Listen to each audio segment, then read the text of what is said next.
Depuis plusieurs jours, Sébastien Coé fait l'objet de plusieurs témoignages sur les réseaux sociaux. Ce mardi 21 novembre, nos confrères de l'Obs révèlent qu'une plainte pour 2 viols, dont un sur mineur de plus de 15 ans, a été déposée 3 jours plus tôt contre l'animateur d'Énergie. Une onde de choc. Alors que depuis quelques semaines, plusieurs témoignages émanaient de X, anciennement Twitter, Sébastien Coé est visé par une plainte pour 2 viols, dont un sur mineur de plus de 15 ans, a révélé l'Obs ce mardi 21 novembre.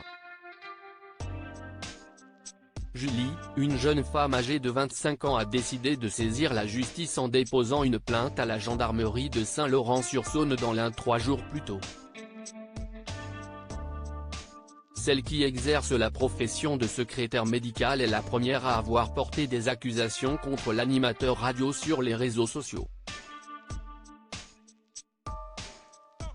Nos confrères précisent également avoir recueilli 6 autres témoignages, ainsi que celui d'un de ses anciens collaborateurs qui dénonce le comportement de l'ex-acolyte de Cécile de Ménibu. Affaire Coé, je me suis senti dans l'impasse, témoigne la victime présumée qui a porté plainte contre l'animateur. Julie a d'abord exposé des faits qui se seraient déroulés en 2014, à Genève. À l'époque âgée de 16 ans, l'adolescente passionnée de radio aurait été invitée par Sébastien Coé pour qu'il puisse écouter l'une de ses maquettes. Il s'est assis à côté de moi, il a enlevé le bouton de son pantalon et l'a baissé légèrement de quelques centimètres en sortant son sexe, avant de demander une fellation, a raconté la jeune femme au policier. Il m'a dit ensuite que je devais le faire si je voulais réussir, dans ce monde-là, ça marchait comme ça. Celle qui a aussi témoigné sur X ajoute, je me suis senti dans l'impasse, je me suis baissé et j'ai fait une fellation qui a duré quelques secondes.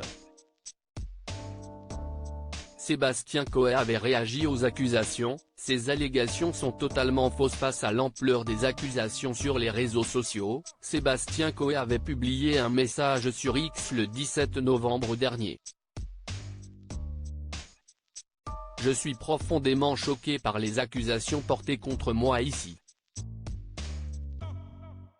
Ces allégations sont totalement fausses, a écrit le compagnon de Nathalie Dartois, avant d'annoncer avoir déposé plainte. Quant à son employeur, la radio Énergie, elle affirmait le même jour dans un communiqué avoir pris acte de la saisine des autorités judiciaires par Sébastien Coé et rester attentif aux suites qui y seront données. Et d'ajouter, réaffirmer son attachement au strict respect des droits des personnes.